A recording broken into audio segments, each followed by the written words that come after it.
Hey guys, this is Steve from Cookoutcoach, and today we're having a showdown. Reverse sear versus front sear. Let's do this.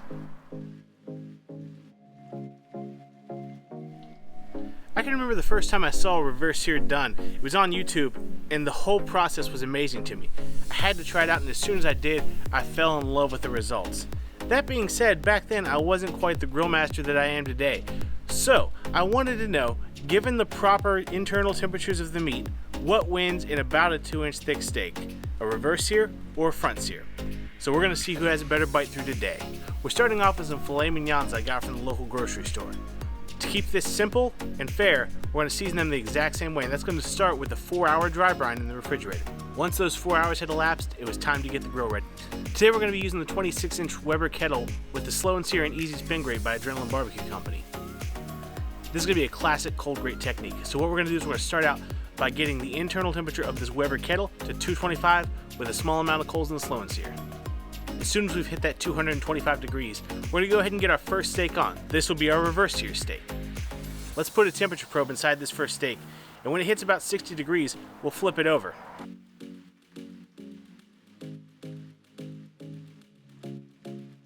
Once our reverse sear steak is at an internal temperature of 90 degrees, I'm going to go ahead and pull it off, and we'll begin to prep both it and the front sear steak for the sear.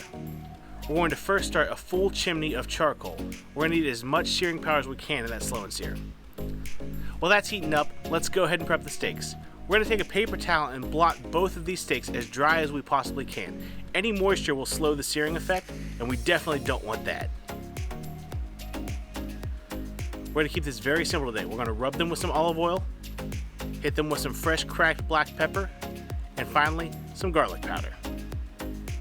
And now, it's time for the sear.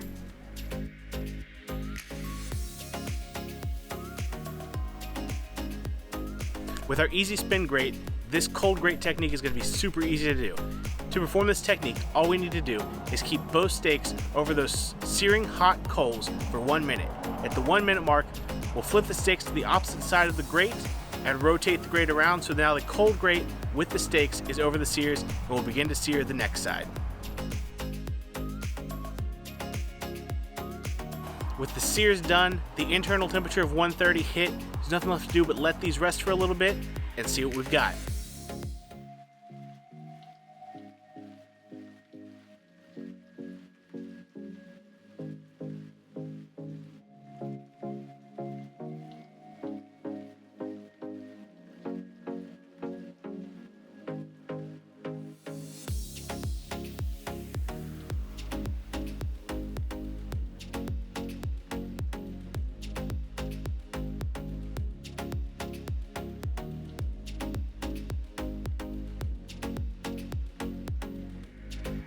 Okay, so this has been a fun one, but as you can see, we are losing light, so let's go ahead and get this taste test in.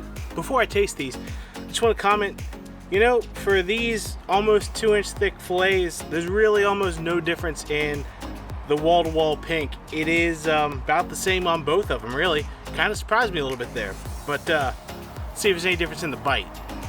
First one is our reverse sear fillet. I don't know what to tell you guys yet. It was good. Let's try the other one to compare. Real quick while it's fresh. This is the front sear fillet. Guys, I don't know. Those are both cooked to 130. First off, just let me say, both those bites were amazing. The crust on that was so good from that just salt, pepper, and garlic. I mean, people talk about SPG for a reason. The bite on those two pieces of steak, to me, were pretty much exactly the same. And actually, if I was going to have to say one was slightly more tender, it was the front sear. But that could boil down to things as simple as, fat concentration in one piece of meat to another. There was no obvious winner. So, to me, if there's no obvious winner right here, then the winner is the front sear because it takes a lot of time and effort to do a reverse sear. That being said, on a big cut like a tomahawk or you got 2.5-inch thick steaks, absolutely reverse sear that steak. But for me, from this experiment, and trust me, I'll repeat this one, there's no difference, so I'm just going to go with the front sear from now on. Appreciate y'all coming along with me on this little journey. If you have any other experiments you'd like to see me do, or if you see where I messed up in this experience, let me know. And I'll try to get them done. But hey, till next time, y'all take it easy.